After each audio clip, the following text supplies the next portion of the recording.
একটা মুসলিমের হাতে যদি ক্ষমতা থাকে তাহলে সেই দেশে ইসলাম প্রতিষ্ঠিত হবে না, এটা হতে পারে না। এটা তখনই হবে যখন কোনো মুনাফেকের যদি ক্ষমতা চলে যায়, তখন যখন নেতৃস্থানীয় ব্যক্তিগুলো মুনাফেক হবে তখনই সেই দেশের ইসলাম ভাবমূর্তি নষ্ট হবে, এতে কোনো সন্দেহ নাই। কিন্তু মুসলিম থাকা সত্ত্বে তার সামনে ইসলাম বিরুদ্ধে কোনো কাজ হবে, এটা কোনো মুসলিমদের দ্বারা হতে পারে না। অতএব যে দায়িত্বে আছেন, আপনি কি করেছেন ইসলামের জন্য, এটা আপনাকে প্রমাণ পেশ করতে হবে এই জমিনেই। তাহলে কিয়ামতের মাঠে কিন্তু আল্লাহ আপনাকে ছাড়বে না, কারণ আল্লাহ আপনাকে জানিয়ে দিয়েছে কোরআনে, বান্দা আমি কিন্তু তোমাকে পরীক্ষা করব, তুমি তোমার ঈমানকে কিভাবে বাঁচিয়েছো, ইসলামের জন্য তুমি কি করেছো, প্রত্যেকটা ব্যক্তিকে পরীক্ষা রেডি করতে হবে। বর্তমান প্রেক্ষাপটে সবচেয়ে বড় ইস্যু যেটা ভাস্কর্য আর মূর্তি নিয়ে, এই ক্ষেত্রে আপনাদের দৃষ্টিভঙ্গি কি? আজকে অধিকাংশ সন্তানরা তো কোনো না কোনো রাজনীতির দলের সাথে জড়িত, তাই না? কেউ হয়তো আওয়ামী লীগ করেন, কেউ বিএনপি করেন, কেউ জামাত করেন, কেউ যা খুশি তা করেন। কোনো ব্যক্তি নিউট্রালে নাই। কেউ এ কথা বলতে পারবে না যে আমি কোনো দল করি না। না, পরোক্ষভাবে সে দল করে, তার বাবা করে, সেজন্য সেও করে। সেও চায় যে এই দলের মাধ্যমে সে বেনিফিট পাক, এটা প্রত্যেকটা ব্যক্তির মধ্যে রয়েছে। এই জন্য আমি আপনাদের পক্ষে হয়ে কথা বলছি যে আমরা কেউ না কেউ কোনো না কোনো দলের সাথে জড়িত। আপনি কি আপনার দলকে ছেড়ে দিতে বলা হচ্ছে? কেউ আপনি দলকে ছেড়ে দিবেন না আর দিবেনও না। আমরা বললেও আপনি ছাড়বেন না, কারণ ওটা আপনার রন্ধ্রে রন্ধ্রে ঢুকে গেছে। কিন্তু আপনি এটা কেন ভুলে গেলেন যে আপনি আওয়ামী লীগ করলেও আপনি মুসলিম, বিএনপি করলেও আপনি মুসলিম, জামাত করলেও আপনি মুসলিম, কারণ আপনার মূল হচ্ছে আপনি মুসলিম। আপনি যা খুশি করেন, যদি সেটা আপনার ইসলামকে টিকিয়ে রেখে করতে পারেন, তাহলে এই জমিনেও আপনি মর্যাদা পাবেন, পরকালের আপনার মর্যাদা বহাল থাকলো। কিন্তু সামান্য জমিনের নেতৃত্বের জন্য যদি আপনি আপনার ইসলাম থেকে মুখ ফিরিয়ে নেন, তাহলে এই রাজনীতি আপনাকে ডুবাবে, এই রাজনীতি আপনাকে ধ্বংস করবে এই জমিনে, এবং এই রাজনীতির কারণে আপনি কাল কিয়ামতের মাঠে জাহান্নামে নিক্ষিপ্ত হবেন। এই জন্য আপনার নেতাগিরি আপনার আপন জায়গায় ঠিক রাখেন, কিন্তু আপনার ইসলাম যেন না টুটে, এটা আপনি মনে রাখেন। আজকে আমাদের অধিকাংশ মুসলমানদের অবস্থাটা কি হয়? উর্দু তো যেমন আমি একটা বুঝি না, কিন্তু একটা কবিতা শুনেছিলাম বহু আগে, হয়তো ভাষাগুলো হুবহু এমন হবে না, কিন্তু মূল ভাবটা আমি আপনাকে বলতে পারি।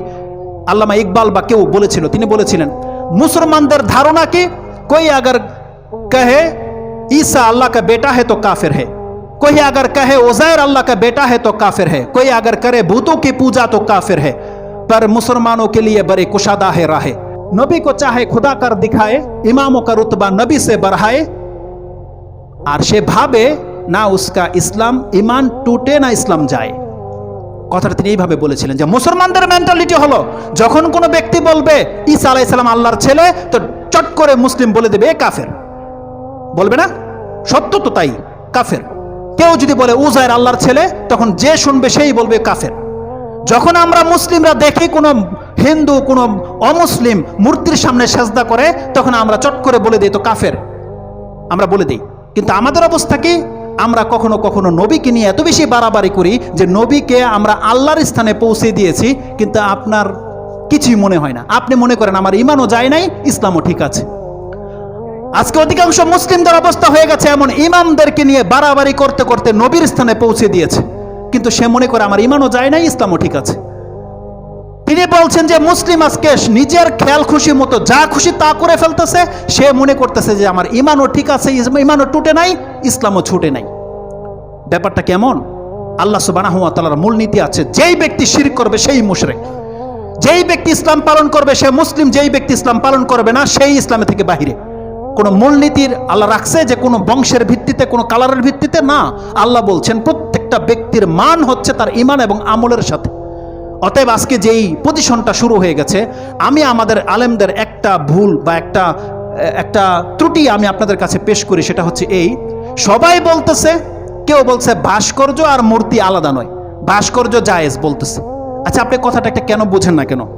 ভাস্কর্য জায়েজ, এটা আমি এখানে দাঁড়িয়ে বললাম, ভাস্কর্য ইসলামে জায়েজ করা হয়েছে, কিন্তু এই ভাস্কর্য যদি কোনো প্রাণীর হয়, আপনি ভাষাটা বোঝেন।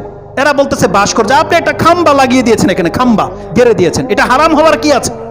এটা জায়েজ, এটা ভাস্কর্য। তারা যেটা বলতেছে তামাসিল, এটা ভাস্কর্য মেনে নিলাম, এটা জায়েজ। আপনি গেড়েছেন, এটা চকলেটের ভাস্কর্য, এটা ঝাড়ু, ওই একটা আপনার কলস ভাস্কর্য আপনি বানিয়েছেন। হ্যাঁ, ইসলাম বলবে এটা জায়েজ। আপনি এখন ভাস্কর্য বানাতে চান, তাহলে ইসলাম আপনাকে একটা মাপকাঠি দিয়ে দিয়েছে, দেখো বান্দা তুমি ভাস্কর্য বানাও, সেই ভাস্কর্য যেন কোনো মানুষের মূর্তির না হয়, সেই ভাস্কর্য যেন কোনো প্রাণীর না হয়, সেটা যেন কোনো কুকুর, বিড়াল, কুকুর, আপনার ওই শূকর, এগুলোর যেন না হয়, কোনো বাজ পাখি, কাউয়া আর চিল, এগুলোর যেন না হয়। এটা আমাদেরকে ইসলাম নিষেধ করে দিয়েছে। আপনি পূজা করেন না করেন তো পরের ব্যাপার, আর পূজা করা হারাম এটা প্রত্যেকটা মুসলিম জানে। পুতুলের সামনে মাথা নোয়ানো এটা যে হারাম, শিরক, এটা প্রত্যেকটা নেতা, প্রত্যেকটা মুসলিম জানে। কিন্তু এখানে তো পূজা করার ব্যাপার নয়। হাদিসে আসছে যেই ব্যক্তি মূর্তি আঁকাবে, যেই ব্যক্তি মূর্তি বানাবে, তাকে আল্লাহ সুবহানাহু ওয়া তাআলা কিয়ামত পর্যন্ত মানে সারা জীবন জাহান্নামের মধ্যে জ্বালাবে। এটা আপনি কেন বুঝেন না? ভাস্কর্য মূর্তি এক নয়, ভাস্কর্য আপন জিনিস, কিন্তু ভাস্কর্য যদি মূর্তির আকার ধারণ করে তাহলে যেই ব্যক্তিটা বানাবে আর যারা এটাকে সমর্থন করবে, প্রত্যেকটা ব্যক্তি কাল কিয়ামতের দিন ফেঁসে যাবে। এটা কেন আপনি বুঝেন না?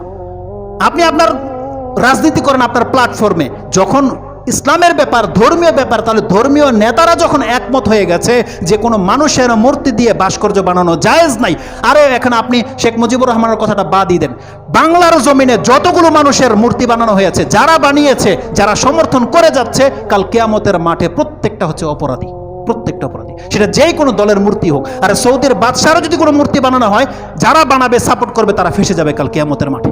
এটা আপনি জেনে নেন। তারা পেশ করছে পৃথিবীর কোন কোন রাষ্ট্রে মানুষের মূর্তি বানানো হয়েছে, এগুলো কি দলিল? এগুলো আমরা বলছি দলিল নয়। এই জন্য আপনি কথাটাকে খিচুড়ির সাথে মিশিয়ে দিয়েন না, আপনি এখান থেকে ক্লিয়ার হয়ে যান। ভাস্কর্য ইসলামে জায়েজ করা হয়েছে, কিন্তু সেই ভাস্কর্য কোনো প্রাণীর হতে পারবে না। যদি কোনো ব্যক্তি বানান, আপনার শাস্তিটা কি হবে দেখেন। তারা বলতেছে আমরা তো পূজা করব না, আমরা তো তার কাছে কিছু চাইবো না, কথা তো সত্য, কিন্তু অত দূরে যাওয়া লাগবে না। আল্লাহ বলছেন যেই ব্যক্তি ভাস্কর্য বানাবে তাকে আল্লাহ সুবহানাহু ওয়া তাআলা শাস্তি দেবে। দুই একটা হাদিস শুধু আমি আপনাকে কোট করে দেই। আব্দুল্লাহ থেকে হাদিসটা, তিনটা হাদিস আমি আপনার কাছে কোট করব। এক আব্দুল্লাহ হচ্ছে আব্দুল ইবনে মাসউদ, এক আব্দুল্লাহ হচ্ছে আব্দুল ইবনে ওমর, এক আব্দুল্লাহ হচ্ছে আব্দুল ইবনে আব্বাস, যাদের কথা এক একটা হচ্ছে স্বর্ণখচিত স্টাম্প। তাদের কথা কেউ রদবদল হবে না। তাদের কথা এমন ভাবে ইসলামের দলিল, যেটা হচ্ছে কোরআন হাদিস, তাদের কথা। আর তারা যখন কোনো ফতোয়া দেবে, অন্য কোনো সাহাবীর ফতোয়া হয়তো এত স্ট্রং হবে না, যেই ফতোয়া যদি দেয় আব্দুল ইবনে আব্বাস, আব্দুল ইবনে মাসউদ, আব্দুল ইবনে ওমর, তাদের উপরে চেয়ে বড় কোনো সাহাবী আছে ফতোয়া দেওয়ার ক্ষেত্রে? তাদের ফতোয়াগুলো কি? সুবহানাল্লাহ, বুখারী মুসলিমের মধ্যে সেই হাদিসগুলো আছে। তিনটা শুধু নাম্বারিং সহ বলে দিই, আমি ট্রান্সলেটে যাব না। রাসূলুল্লাহ সাল্লাল্লাহু আলাইহি ওয়াসাল্লাম বলছেন, ইন্না আশাদ্দান নাসি আযাবান ইনদাল্লাহি ইয়াউমাল কিয়ামাতি আল মুসাউউরুন। একবার কথা ক্লিয়ার। এখানে মূর্তির কথা বলে যান। শুরুতেই বলেছে আপনার বাচ্চা যেন খাতার মধ্যে ছবি আঁকতে না পারে, ওটার চেয়ে এটা হালকা নয়। আপনার ঘরের ভিতরের কথা বলছি, ওই মূর্তির কথা ভুলে যান। দেখেন আপনার ঘরে যেন কোনো ব্যক্তি পুতুল আঁকাতে না পারে, কোনো মানুষের ছবি, কাউয়ার ছবি বা কোনো রকমের কিছু কাক টাক এরকম কিছু আঁকতে দিবেন না যেগুলোর প্রাণ আছে। কত বড় মারাত্মক কথা! কারণ কাল কিয়ামতের মাঠে এই বিষয়টাকে আল্লাহ সুবহানাহু ওয়া তাআলা এত বেশি ঘৃণা করে, আল্লাহ এত রেগে যায় যে আমি যে জিনিস বানাই আমার মতো করে তারা বানাতে চায়। এই জন্য আল্লাহ সুবহানাহু ওয়া তাআলা রেগে তাকে শাস্তি দেবে। কেন? যেহেতু নিষেধ করে দেওয়া হয়েছে, দেখো তুমি এরকমটা করো না। রাসূল সাল্লাল্লাহু বলেছেন সব থেকে কঠিন শাস্তি দেওয়া হবে আল মুসাউউরুন। এখানে বলা হয়েছে যে শুধু ছবি আঁকে, আর্টিস্ট, আর্ট করে। এই জন্য যদি কোনো ব্যক্তিরা আছে যারা আর্টের কাজ করেন, যারা রিক্সার পেছনে, গাড়ির, আপনারা দেখেন এইসব বিষয়গুলোকে ভুলে যান, কিন্তু এগুলো মাথায় রাখতে হবে। আপনি হয়তো ভাবতেই পারেননি যে আপনি সেই ব্যক্তি। আপনি দেখেন না রিক্সার পেছনে কোনো মানুষের ছবি আঁকা, ফিল্মের কোনো দৃশ্য আঁকা, ট্রাকের মধ্যে আঁকা, প্রত্যেকটা গাড়ির মধ্যে আপনি লক্ষ্য করবেন কোনো না কোনো প্রাণীর ছবি আঁকা। আপনি কি ভাববেন যে এই লোকগুলো নাজাত পেয়ে যাবে? শুধু বড় বড়রাই ফেসে যাবে? এই রকমের প্রত্যেকটা ব্যক্তি ফেসে যাবে, যারাই ছবি এঁকেছে। এক কথায় এটা খুব মারাত্মক একটা ব্যাপার। এটা ইসলাম আপনি খুব খেলতামশা ভাববেন না। এখানে বলা হয়েছে যেই ব্যক্তি মুসাউউরুন ছবি আঁকবে, আর আল্লাযিনা ইউদাহুনা বিখালকিল্লাহ, রাসূল ইসলামের ভাষাটা হচ্ছে যেই ব্যক্তি আল্লাহর সৃষ্টির রূপ দিতে চায়, এই কারণে তাকে আল্লাহ সুবহানাহু ওয়া তাআলা শাস্তি দেবে। কোন রিজন, কারণটা কি? আল্লাহ সুবহানাহু ওয়া তাআলা তাকে শুধু এই কথাটা বলবে, সেটা আপনি পাবেন। এই হাদিসটা রয়েছে বুখারীতে 5950 এবং মুসলিমে আছে 5430। তারপরের হাদিসটা নিয়ে নেন বুখারী থেকে 5951।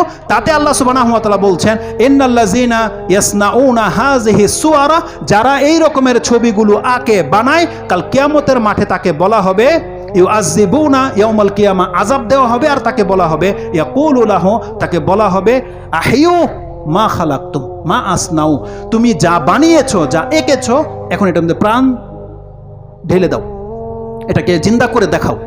যদি সে জিন্দা করতে না পারে তখন গিয়ে আল্লাহ সুবহানাহু ওয়া তাআলাকে শাস্তি দেবে। এখানে তো এই কথা বলা হয়নি যে তুমি ইবাদত করেছো, পূজা করেছো, কিচ্ছু বলা হয়নি। বলছো তুমি এঁকেছো, এখন এটা প্রাণ দাও। কেন দিলে তুমি? এটা আঁকলে কেন? এর জন্য তাকে শাস্তি দেওয়া হবে। তো এই সিম্পল কথাগুলোকে আমাদের বুঝে আসে না। এই সিম্পল কথাগুলো আল্লাহ সুবহানাহু ওয়া তাআলা সর্বশেষ সূরা ইয়াসিনের একটা আয়াত আমি আপনাকে স্মরণ করিয়ে দিতে চাই। সুবহানাল্লাহ, আল্লাহ সুবহানাহু ওয়া তাআলা শয়তানকে টার্গেট করে দিয়ে আমাদেরকে আল্লাহ সুবহানাহু ওয়া তাআলা জানিয়ে দিয়েছে, এই শয়তান তোমাদের বহু জাতিকে গুমরাহ করে ছেড়েছে, বহু জাতিকে তার ইসলাম থেকে দূরে সরিয়ে দিয়েছে, জাহান্নামের পথে ঢেলে দিয়েছে। সূরা ইয়াসিন 36 নম্বর সূরার 62 নম্বর আয়াতটা আপনি পড়ুন। আল্লাহ বলছেন ওয়ালাকাদ আদাল্লা মিনকুম জিবিল কাসীরা আফালাম তাকুনু তাকিলুন। তোমাদেরকে আকল হয় না এখন পর্যন্ত? তোমরা দেখতে পাচ্ছ যে শয়তান মানুষকে দিয়ে এই জমিনে পুতুল পূজা করিয়ে ছেড়েছে, তোমরা দেখতে পাচ্ছ, তোমাদেরকে আকল হয় না? এই শয়তান তোমাদেরকে ঘুরিয়ে ফিরিয়ে আল্লাহর রাস্তা থেকে সরিয়ে দিতে চাচ্ছে। অতএব আমাদেরকে আল্লাহ সুবহানাহু ওয়া তাআলার কাছে আশ্রয় চাইতে হবে যে আল্লাহ, যেই ফিতনায় আমরা এখন পতিত হয়েছি, আল্লাহ আমাদের নেতৃস্থানীয় ব্যক্তিদেরকে আল্লাহ আপনি হেফাজত করেন। আপনি কি ভাবছেন যদি তারা মূর্তি বানায় স্থাপন করে আপনার আমার কোনো ক্ষতি হবে না? কোনো ক্ষতি হবে না, কারণ আমরা এর প্রতিবাদ করেছি, আমরা হকটাকে জানিয়ে দিয়েছি। কিন্তু দেখেন, আপনি এর আপেলে যেন না। আপনি মুসলিম ভাই হিসেবে বলছি, আপনি পারলে আপনার নেতাদেরকে বলেন বাদ দেন এগুলো, এমন কিছু বানান যেটা শেখ মুজিবুর রহমানকে এবং আমাদের নেতাদেরকে স্মরণীয় করে রেখে দেবে পৃথিবীতে। আমরাও চাই হয়ে থাক, কারণ তাদের মাধ্যমে বাংলা স্বাধীন হয়েছে। আমরা তাদের কদর করি, আমরা তাদের এহসান করতে বাধ্য, কারণ আল্লাহ বলছেন যে যার শুকরিয়া আদায় করে না সে আল্লাহর শুকরিয়া আদায় করতে পারবে না। অতএব তাদের কাছে আমরা ঋণী, অবশ্যই তাদেরকে আমরা সম্মান শ্রদ্ধা করব, কিন্তু দেখেন এইভাবে নিজে ডুবেন না এবং আমাদের জাতিকে ডুবেন না।